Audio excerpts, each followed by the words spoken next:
الحمد لله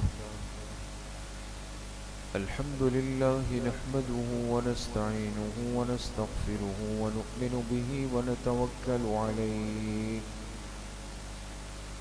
ونعوذ بالله من شرور أنفسنا ومن سيئات أعمالنا من يهده الله فلا مضل له ومن يضلله فلا هادي له ونشهد أن لا إله إلا الله وحده لا شريك له ونشهد أن سيدنا وسندنا ونبينا ومولانا محمدا عبده ورسوله صلى الله تعالى عليه وعلى آله وأصحابه أجمعين أما بعد فأعوذ بالله من الشيطان الرجيم بسم الله الرحمن الرحيم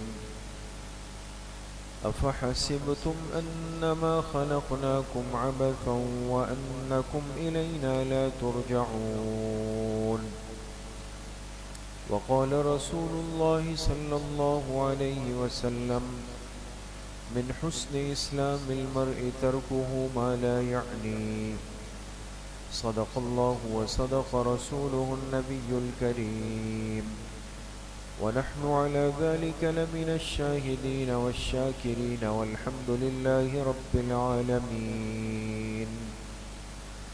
درود شریف پڑھ لیں. اللهم صل على محمد وعلى آل محمد كما صليت على إبراهيم وعلى آل إبراهيم إنك حميد مجيد. اللهم بارك على محمد وعلى آل محمد كما باركت على إبراهيم وعلى آل إبراهيم إنك حميد مجيد. میرے محترم دوستوں، بھائیوں اور بزرگوں، الحمدللہ ماہ مبارک کا آخری عشرہ اور آخری عشرے کا آج آخری دن ہے. آج کے دن پر یہ مہینہ اپنے اختتام پر پہنچ جائے گا اور یقیناً یہ صرف ایک مہینے کی رخصتی نہیں ہے، اس کا اختتام نہیں ہے، بلکہ ان بہت ساری برکتوں اور سعادتوں کا اختتام ہے جو اللہ پاک اس مہینے میں خصوصی طور پر اس امت کے ساتھ فرماتے ہیں. اسی لیے ہمارے معاشرے میں اس مہینے کے آخری جمعے کو جمعۃ الوداع کہا جاتا ہے، اور وداع کے معنی آتے ہیں رخصت ہونے کے. تو جمعۃ الوداع وہ جمعہ جو رخصت کرنے والا جمعہ ہے. کس چیز کو رخصت کر رہا ہے؟ ماہ مبارک کو رخصت کر رہا ہے. ورنہ تو اس دن کی یا اس نام کی کوئی شرعی حیثیت نہیں ہے. ایسا نہیں ہے کہ حدیث پاک میں، کسی روایت میں، کسی آیت میں، کسی تفسیر میں کسی محدث نے اس طرح کی کوئی بات لکھی ہو. لیکن ایک عرف میں، ایک ماحول کے اندر صورتحال کی وجہ سے کچھ چیزیں مشہور ہو جاتی ہیں دوست. تو جمعۃ الوداع کا مطلب کیا ہے کہ اس سال کے رمضان کا آخری جمعہ، کہ جس کے بعد ایک سال تک اب تقریباً ایسا جمعہ نہیں آئے گا کہ جس میں جمعہ بھی ہو، رمضان بھی ہو. جمعے تو آئیں گے نا دوستو، آئندہ جمعہ بھی آئے گا، لیکن وہ کس مہینے کا ہوگا؟ شوال کا ہوگا. تو جمعے ختم نہیں ہوئے، لیکن رمضان المبارک کے جمعے ختم ہو گئے. اس لیے بہت ساری ایسی باتیں جو ہمارے ہاں چل پڑتی ہے، رائج ہو جاتی ہے، جس کا کوئی سرا نہیں ہوتا، نہ سر ہے نہ پیر ہے، بس لوگوں کی بنی بنائی باتیں ہوتی ہیں. اس جمعۃ الوداع سے متعلق بھی کچھ اس قسم کی باتیں یقیناً ہمارے ماحول میں پائی گئی کہ شاید یہ کوئی خاص ایسا دن ہے جس کے لیے کوئی خاص عمل ہے، یا جب یہ جمعہ آ جائے تو پھر آپ نے کچھ مخصوص قسم کا خطبہ دینا ہے، کچھ کلمات کہنے ہیں. ہمارے ہاں بعض خطبوں کے اندر بعض خطبہ حضرات ایسے الفاظ استعمال کرتے ہیں کہ الوداع الوداع، اس قسم کے نام. تو ایسے الفاظ استعمال کرنا یا اس کو کوئی حیثیت دینا، یہ اپنے پیچھے کوئی شرعی پس منظر نہیں رکھتا دوستو، اس کا کوئی ثبوت بھی نہیں. یا یہ سمجھنا کہ بھئی اب رمضان رخصت ہو رہا ہے اور کل سے تو رمضان نہیں ہوگا، تو اس میں تو کوئی شک نہیں ہے دوستو کہ انسان جب اچھی چیز سے جڑ کے جدا ہونے لگتا ہے تو دل پر بوجھ تو آتا ہے، تکلیف تو ہوتی ہے. لیکن اس بوجھ اور تکلیف کے لیے انسان کوئی خاص طریقہ ایجاد کر لے، کوئی خاص معمول بنائے اور اس کو عبادت سمجھے کہ شاید جب تک میں روؤں پیٹوں چلاؤں نہیں، دھاڑے مار مار کے نہیں روؤں تو اس رمضان کا حق ادا نہیں ہوا. ایسا نہیں ہے دوست. ہمیشہ ایک اصول اپنے پاس رکھے، آپ کو فائدہ دے گا. اللہ تعالیٰ نے اپنے فضل سے اس امت کو اپنی بھیجی ہوئی شریعت کا تابع بنایا ہے، اس کے جذبات کا تابع اس کو نہیں بنایا کہ اس کا دل کیا کہہ رہا ہے. اس لیے آپ دیکھیں عید الاضحیٰ کے اندر جب مسلمان قربانی کے جانور لاتے ہیں تو حکم ہے نا کہ جانور کو خریدو، خوبصورت جانور ڈھونڈو، پھر لانے کے بعد اس کی کھلائی پلائی کرو، اس کو نہلاؤ دھلاؤ، اس سے محبت کرو، اس کو موٹا تازہ کرو، اور پھر اسے خوش دلی کے ساتھ اللہ کے راستے میں قربان کر دو. اب یہ ساری چیزیں دوستو جو پیچھے کی چل رہی ہے نا، یہ کہ جانور خریدنا، اہتمام کرنا، اس کو کھلانا پلانا، خوبصورت کرنا، یہ تو شریعت کا تقاضا ہے. لیکن کتنے لوگوں کو، نوجوانوں کو آپ نے دیکھا ہوگا کہ جب وہ 10 دن 12 دن 8 دن 15 دن جب اس جانور کے قریب رہتے ہیں اور جب قصائی اس کو گرانے لگتا ہے تو کیا ہوتا ہے؟ رونے لگ جاتے ہیں، روتے ہیں کہ بھئی یہ تو جانور جا رہا ہے. تو اب آپ مجھے بتائیں کہ کیا جانور کے فراق میں یہ رونا یہ کوئی عبادت ہے؟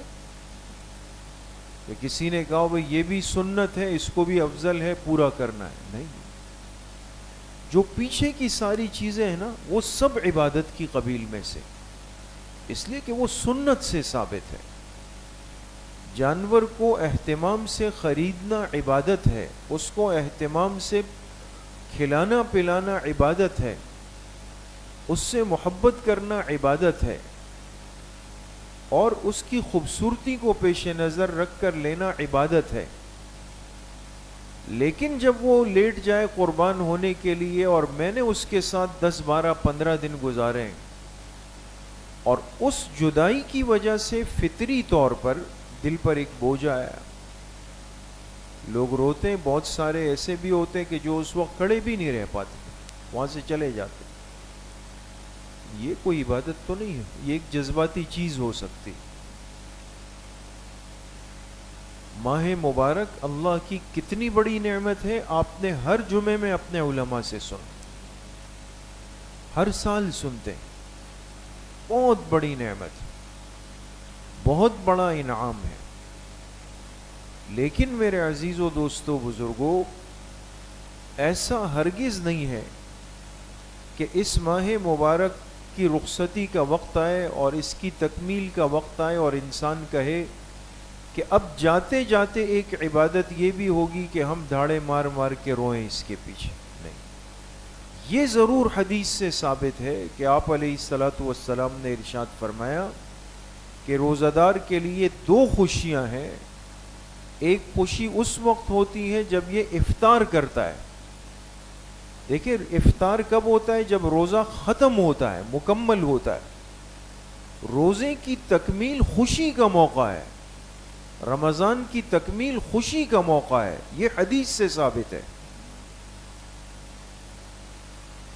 اور دوسرا فرمایا کہ وَفَرْحَةٌ عِنْدَ لِقَاءِ رَبِّهِ، روزہ دار کے لیے دوسری خوشی اس دن ہوگی جب یہ اپنے رب سے ملاقات کرے گا.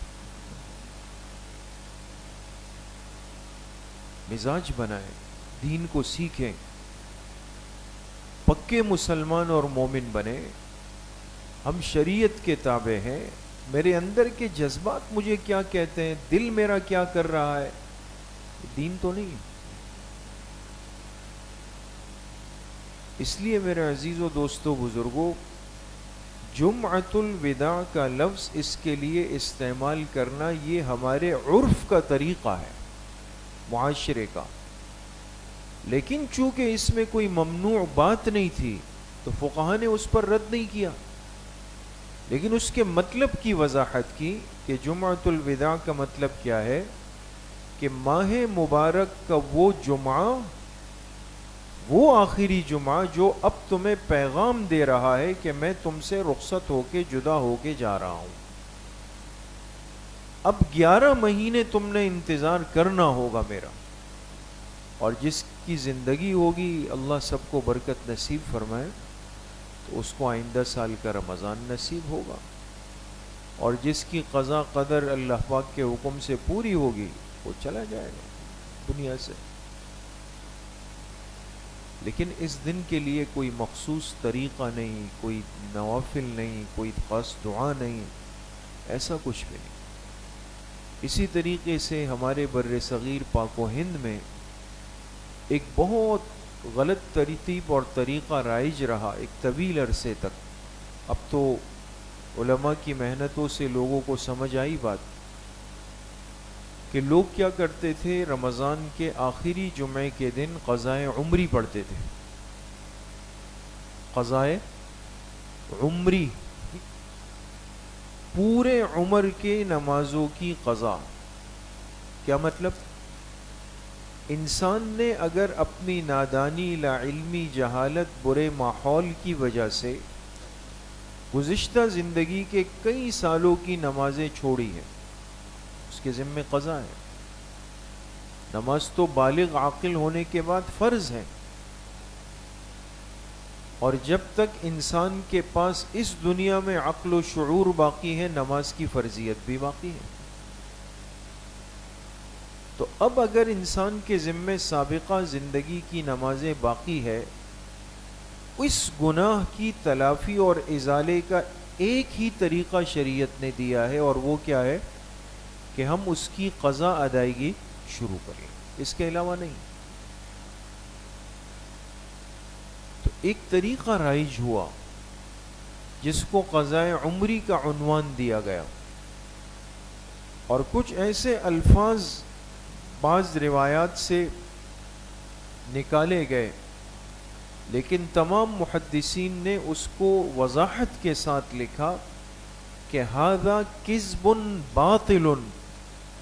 اس طرح کی بات کہنا کہ رمضان کے آخری جمعے میں انسان 4 رکعت نفل کی نیت باندھ لے اور ان 4 رکعت کے اندر مخصوص صورتیں پڑھ لے، تو لہٰذا اب اس کے ذمے پچھلے جتنے بھی سالوں کی قضا تھی وہ سب ان 4 رکعتوں سے پوری ہو گئی. اب آپ بتائیں یہ قضائے عمری حقیقت ہے یا یہ کہانی ہے؟ جی کہانی ہے، یہ کہانی ہے. لیکن ایک بہت بڑا طبقہ، اور اب بھی شاید ایسا ہوگا کہ جو یہ سمجھتا ہوگا کہ بھئی اس سے کام بن جائے گا. بعض کتابوں میں یہاں تک لکھا دوستو وہ اوٹ پٹانگ باتیں ہوتی ہے کہ انسان حیران ہوتا ہے. اس میں لکھا کہ جو قضائے عمری جمعۃ الوداع کے دن ادا کر لے، یعنی 4 رکعت نفل پڑھتے اس نیت سے کہ میری قضا نمازیں پوری ہو جائیں، تو کہا کہ اس کے 70 سالوں کی بھی اگر قضا نمازیں ہوں، 70 سالوں کی، ان 4 رکعتوں کی برکت سے وہ سب معاف ہو جائیں گے. تو ہمارے پاس ایک دین ہے، دین کی اساس ہے، بنیاد ہے، دلائل ہے، نصوص ہے، کتب احادیث ہے، سب چیزیں موجود ہیں. قصے، کہانیاں، من گھڑت افسانے، اس بنیاد پر یہ دین نہیں چلا ہے دوستو.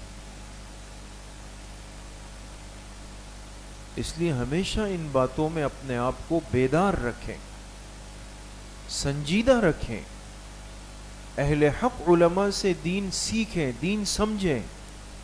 کوئی ایسی بات سامنے آئے جس کا سر پیر نہ ہو، اس پر اس وقت تک عمل نہ کرے جب تک آپ مطمئن نہ ہو جائیں.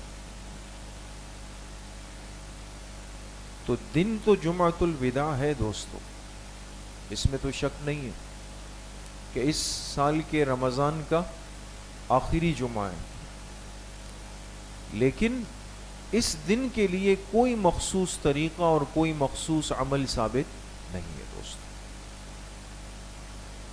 دوسری بات میرے دوستوں بزرگوں یہ ہے کہ آج کا یہ دن ایک اہم سبق اور پیغام دیتا ہے. اور وہ پیغام کیا ہے کہ ہماری اس زندگی میں جو چیز آئی وہ روکنے کے لیے نہیں ہے، وہ اپنا سفر جاری رکھ کے ایک دن مکمل ہو جاتی، رکے گی نہیں. کتنے رمضان پچھلے سالوں میں گزر گئے، اس سال کا رمضان آیا، یہ بھی گزر رہا ہے. ایک دن شروع جب ہوتا ہے انسان سوچتا ہے پتہ نہیں اب یہ مہینہ کیسے پورا ہوگا، 30 دن 29 دن کیسے پورے ہوں گے. جب پہلے دن کی تراویح میں ہم حافظ صاحب کے پیچھے کھڑے ہوتے ہیں تو چونکہ وہ تو 30 پارے باقی ہے، الف لام میم سے شروع ہو رہا ہے، تو انسان کہتا ہے پتہ نہیں یہ تراویح اب کب پوری ہوگی. شروع تو ہو گئی، اب ختم پتہ نہیں کب ہوگی. اعتکاف والے ساتھی جب بیٹھتے ہیں تو وہ کہتے ہیں یار آج تو پہلی رات ہے اعتکاف کی، یہ 10 یا 11 راتیں کب پوری ہوں گی. ہر چیز کا آغاز انسان پر ایک بوجھ ضرور ڈالتا ہے دوست، لیکن ہم سب اپنی زندگی میں اس کا مشاہدہ کرتے ہیں کہ وہی بوجھ نظر آنے والی چیز بالآخر لمحوں کے ساتھ گزرتے گزرتے گزرتے گزرتے اپنے اختتام پہ آ جاتی. صبح ہوتی ہے، شام ہوتی ہے، عمر یوں ہی تمام ہوتی ہے، یہ وقت گزر جاتا ہے دوست. ایک سبق ملا، کوئی چیز رکنے کے لیے دنیا میں نہیں آئی دوست، ہر چیز کا ایک سفر ہے جو جاری ہے، چل رہا ہے. یہ ایک پیغام دیتا ہے انسان کو کہ تم بھی ایک وقت تھا کہ اس دنیا میں نہیں تھے، نام و نشان نہیں تھا، تمہارا وجود نہیں تھا، لیکن آج سے 30 سال پہلے، 25 سال پہلے، 40 سال پہلے، 55 سال پہلے، 60 سال پہلے، 70 سال پہلے جو جس ساتھی کی تاریخ ولادت ہے، اس دن وہ اللہ کے حکم سے اس دنیا میں آ گیا، اس سے پہلے نہیں تھا. 70 سال پہلے زندگی کا سفر شروع ہوا. لیکن دوستو کبھی ایسا ہوا کہ ہماری زندگی میں کوئی ایسا مرحلہ آیا ہو کہ کہا گیا ہو کہ بھئی آج تو زندگی 10 سیکنڈ کے لیے رک گئی تھی؟ نہیں ہوا. گھڑی کا سیل ختم ہو جائے تو گھڑی رک جائے گی، لیکن ساعات زندگی نہیں رکے، وہ آگے چلے جا رہے، چلتے چلے جا رہے. انسان کو ایک سبق دے رہے ہیں، تمہارا یہ سفر رکنے کا نام نہیں لے گا، یہ چل رہا ہے، اور تمہیں تمہاری اصل منزل کے پہلے مقام کی طرف یہ پہنچا کے رہے گا. تو ایک دن آتا ہے جب اس زندگی کی دن راتیں پوری ہو جاتی ہیں تو انسان یہاں سے اپنی پہلی منزل قبر کے اندر منتقل ہو جاتا ہے، وہاں چلا جاتا ہے۔ پھر قبر کی زندگی کا آغاز ہوتا ہے جس کو حیات برزخی کہتے ہیں، حیات فی القبر کہتے ہیں۔ وہ زندگی کتنی ہوگی، کتنا عرصہ اس میں لگے گا، کوئی نہیں بتا سکتا دوست، کوئی بھی نہیں بتا سکتا۔ ہزاروں ہزاروں سال، سینکڑوں سینکڑوں سال پرانی قبریں موجود ہوتی ہیں، بہت پرانی قبریں بھی موجود ہوتی ہیں، لیکن وہ کب دنیا سے گئے یہ کسی کو نہیں پتا۔ لیکن مومن کے لیے وہ زندگی بڑی راحت کی ہوتی، بہت سکون کی ہوتی ہے دوست۔ پھر ایک وقت آئے گا کہ وہ حیات برزخی بھی ختم ہو جائے گی، پھر بندہ اپنی قبر سے اٹھ کر میدان محشر کی طرف آئے گا۔ اب آخری زندگی شروع ہو گئی، اب اس زندگی کا آغاز ہوگا جس کا اختتام نہیں، جس کو حیات اخروی کہتے ہیں دوست، آخرت کی زندگی۔ دنیا کی زندگی کا آغاز بھی اختتام بھی، برزخ کی زندگی کا آغاز بھی اختتام بھی، آخرت کی زندگی کا آغاز تو ہے لیکن کوئی اختتام نہیں ہے دوست،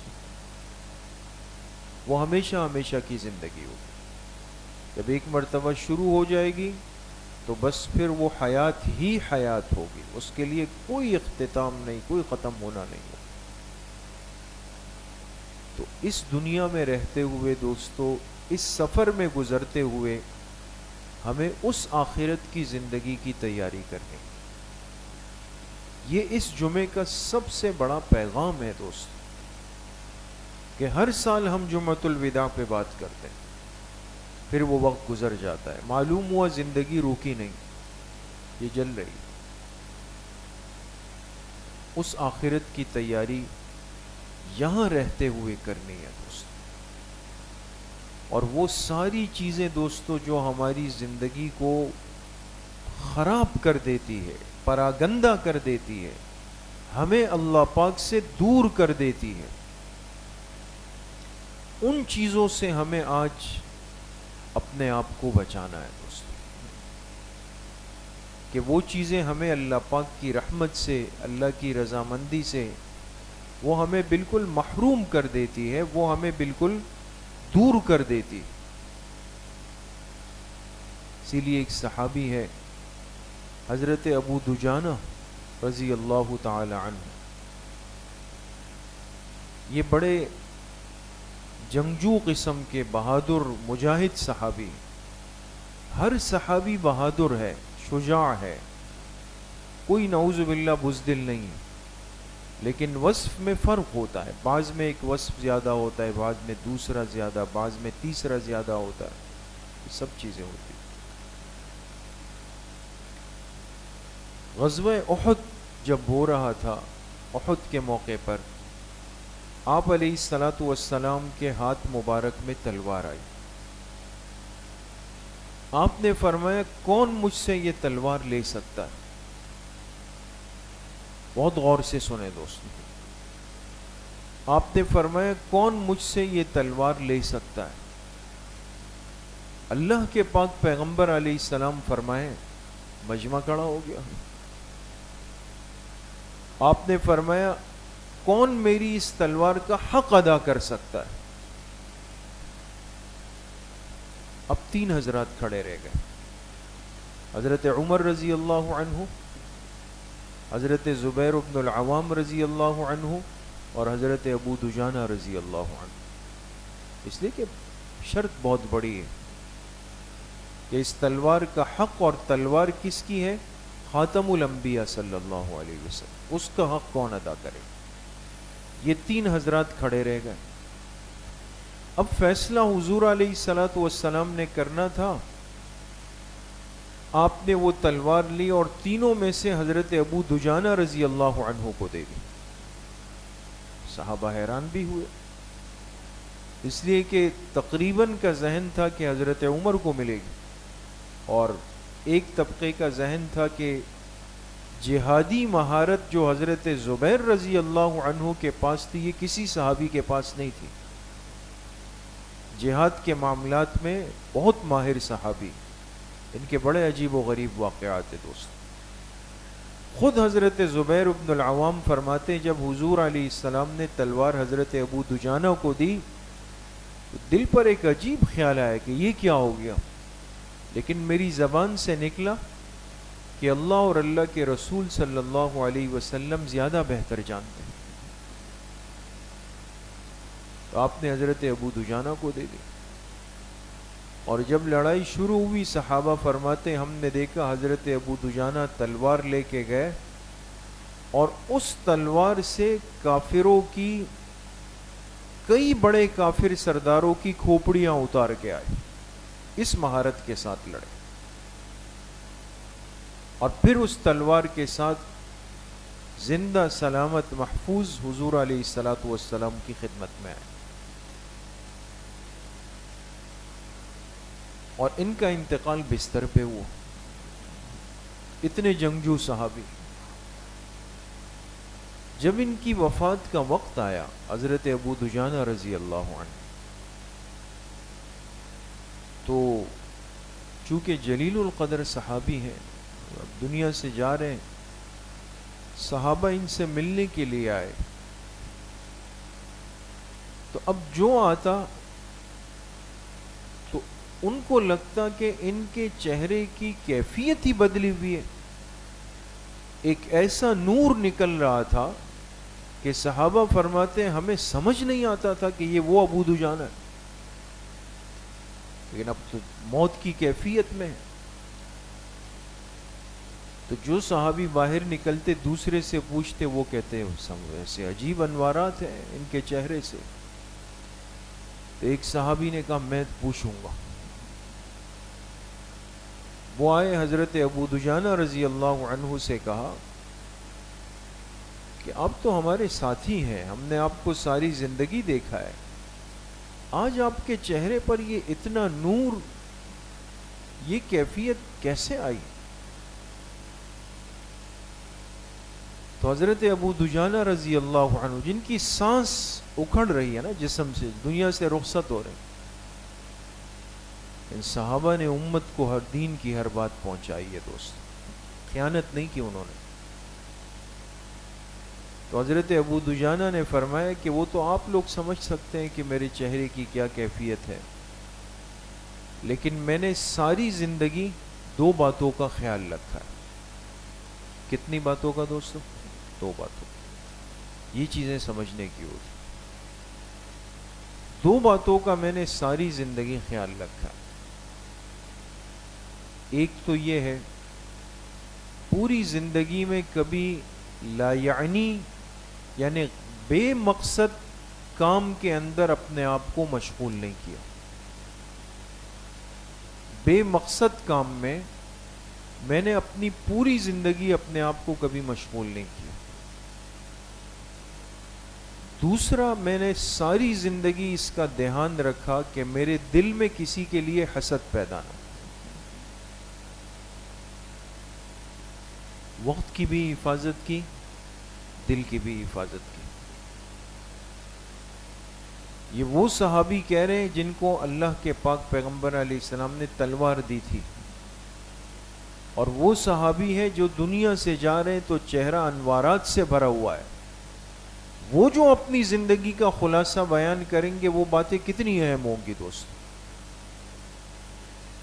کوئی نئی باتیں نہیں، کوئی مشکل باتیں نہیں، کوئی علمی باتیں نہیں کہ انسان کہے جی اس کا کیا مطلب ہے، اس کا کیا مطلب ہے۔ مقصد زندگی سے دوستو ہم بہت دور آ چکے ہیں، بہت دور آ چکے ہیں۔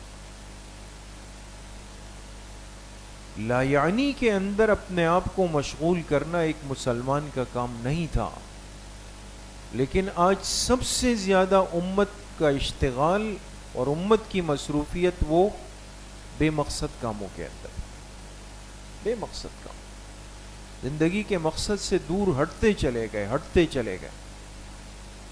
اس لیے مقصد کے کام میں 10 منٹ ہوں گے اور بے مقصد کام کو 10 گھنٹے دے دیں گے، کوئی ٹینشن نہیں ہوگی ہم، نہ اس میں جسم پر بوجھ ہے، نہ سر چکرائے گا، نہ آنکھوں میں اندھیرا آئے گا، نہ نیند آئے گی، کچھ بھی نہیں آئے گا۔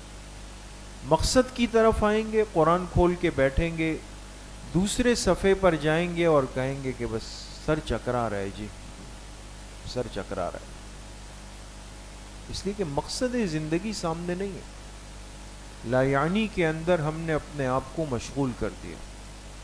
اس لیے ایک تابعی اپنے شاگردوں کو سبق پڑھا رہے تھے، طالب علم تو لاؤبالی ہوتے ہیں، دیر سویر کرتے ہیں، تو وہ تابعی استاد جو شیخ تھے وہ ناراض ہو گئے۔ اور تابعی کس کو کہا جاتا ہے؟ جس نے کس کی صحبت پائی ہو؟ صحابی کی۔ تو اب طلبہ کو سمجھانے کے لیے شیخ نے کیا کہا؟ کہا تم وقت ضائع کرتے ہو، میں نے ان لوگوں کو اپنی زندگی کے اندر دیکھا کہ جن کے نزدیک وقت کی قدر سونے اور چاندی سے زیادہ تھی، یعنی صحابہ کی، وہ وقت کو اتنی اہمیت دیتے تھے کہ سونے اور چاندی سے زیادہ دیتے تھے، با مقصد زندگی تھی ان کے پاس دوستو، اس لیے تو پوری دنیا تک اسلام کے نظام کو لائے نا، کونے کونے میں پہنچے۔ آج دنیا کے کوئی ایسا علاقہ شاید ہو جس میں کسی صحابی کی قبر نہ ہو، کوئی صحابی آرام نہیں کر رہا ہو۔ ہمارے پاکستان کے کتنے شہروں کے اندر صحابہ کی قبریں موجود ہیں۔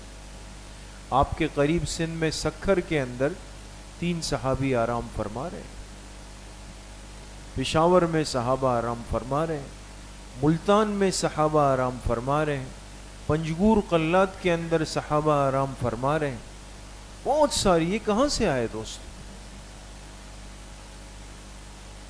اس لیے میرے عزیزو دوستو بزرگوں، آج کا یہ جمعۃ الوداع ہمیں اگر اتنی بات سمجھا دے اور ہم سمجھ جائیں کہ اپنی زندگی کو بامقصد بنانا ہے، غیر مقصود کام سے اپنے آپ کو بچانا، کم وقت رہ گیا، نہ دنیا کی عمر زیادہ باقی ہے اور ہماری عمر تو کچھ بھی نہیں ہے، وہ تو بالکل ہی کم ہے، مختصر ہے، بامقصد۔ دوسرا، دلوں کے امراض دن بدن بڑھتے جا رہے ہیں، دن بدن اپنے عروج کی طرف سفر کر رہے ہیں، اور اس میں سب سے زیادہ جس کو آج کل کی زبان میں ٹاپ آف دا لسٹ کہیں، سرورق پہ جو سب سے اوپر ہے، وہ دوستو حسد کا مرض بن چکا ہے۔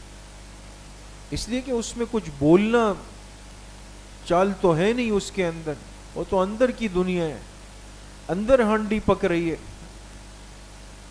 اندر دل پر آگ لگی ہوئی ہے۔ اس لیے دوستو کسی کی زندگی کو دیکھ کر اپنے آپ کو متاثر مت کریں، نہ کسی کے مالداری کو دیکھ کر پریشان ہو، نہ کسی کی غربت کو دیکھ کر کے ہم خوش ہوں، بلکہ جتنی نعمتیں اللہ پاک نے ہمیں دی ہے اس پہ ہم اللہ کے شکر گزار بنیں، کوشش کریں گے انشاءاللہ۔ اللہ کریم مجھے بھی آپ سب کو صحیح عمل کی توفیق نصیب فرمائے۔ الحمدللہ رب العالمین والصلاة والسلام علی سیدنا